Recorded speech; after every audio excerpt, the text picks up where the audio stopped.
Every single human being has a unique nature. Some are calm, pleasant, and some are jovial, some are depressed, some are quirky, while some are very dangerous. A serial killer is a psych person who tortures people and murders them. They murder people periodically.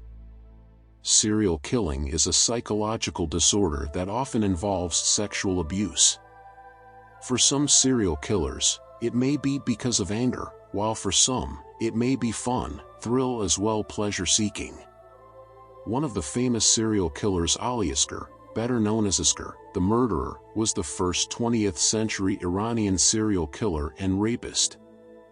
Asghar was born in 1893 in Borujerd, western Iran. He had two brothers, Reza and Taghi, and one sister.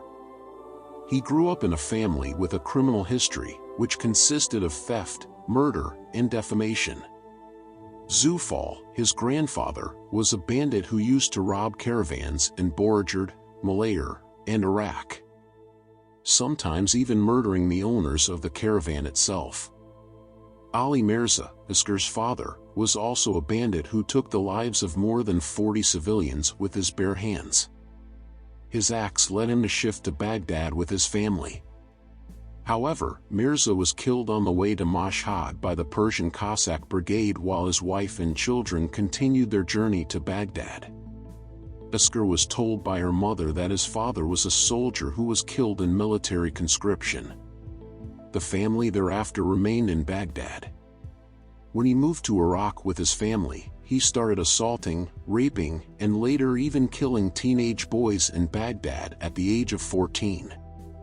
In Iraq, Asghar befriended other children and teenagers by selling snacks to them. He promised them treats, but instead, he molested and sexually assaulted them. During this time, at the age of 14, he was arrested and prosecuted for sexually assaulting children and was imprisoned. However, considering his young age, he wasn't considered a major risk and was released with the consent of his victims' parents. He returned to selling snacks. After it was found that he had abused 5 children in Baghdad, he was arrested once again and sentenced to 9 years in prison.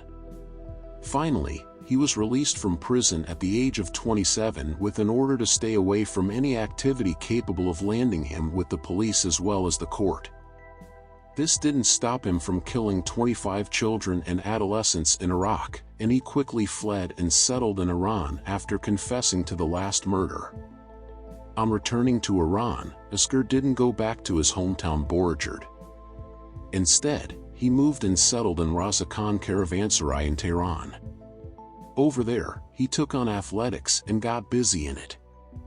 This way, he had even more contact with adolescents and children. He particularly targeted teenagers who came looking for work. During his time here, he killed 8 people and then dumped their bodies in the southern part of the city. When the mutilated bodies were discovered, it spread a reign of terror in the whole of Iran. In January 1933, a teenager lost in Kali Karabi village found a boy's corpse and rushed to report it to the news in Najafabad, which was nearby. Agents from the Office of Provincial Affairs found out that there were 2 more bodies in addition to the one discovered by the teenager. It was found that both were aged under 12 and were killed in the past couple of weeks. In a span of fewer than 2 months, on February 23, a young man's skull was discovered at the Lala Park with the body missing. After 5 days, a headless corpse was found at the Aminabad district of Dolatabad. Considering the increase in the barbaric incidents occurring all around the city, Sardar Timur Khan, the most knowledgeable inspector in the area, was put in charge of the investigation of the serial killings. On March 10, 1933, the police met a middle-aged man in the desert selling stacks of porridge close to Aminabad Khanats. The police officers investigated and questioned him about his background and employment history. The man said that he was selling okra. Initially, they didn't doubt the man, but closely inspecting him further found bloody clothes and a bloody knife. The man claimed that the clothes were bought by him from a nearby market and that the knife was merely a tool. However, the officials weren't convinced, and they arrested the man and took him to the commissioner of Tehran. The official further investigated by visiting Asghar's residence in Raza Khan Caravanserai, and upon questioning the neighbors, they discovered that Asghar introduced the victim as his brother the previous night. The police officers identified the clothes as that of the same teenager. After continued interrogation, Asghar confessed that the clothes were of the teenager named Ali, whom Asghar had employed to work with him. After the boy tried to run away, Asghar found him and raped him before killing him. His trial began in June 1934. He was charged with more than a dozen rapes and murders of children and adolescents. The court sentenced him to 9 years in prison, after which he was to be executed. This verdict was upheld by Iran's Supreme Court. On being asked the reason for these heinous crimes, Asghar said, "These are future parents, they are unproductive and beautiful. They steal when they grow a beard. I have a feud with them. These are the enemies of the country. Because of that, I have killed them. I was so excited when I was outside of my country, as I have killed a lot of them.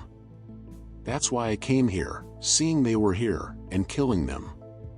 On July 6, 1934, Asghar was executed in the morning at Tupkana in front of the national justice system of the country.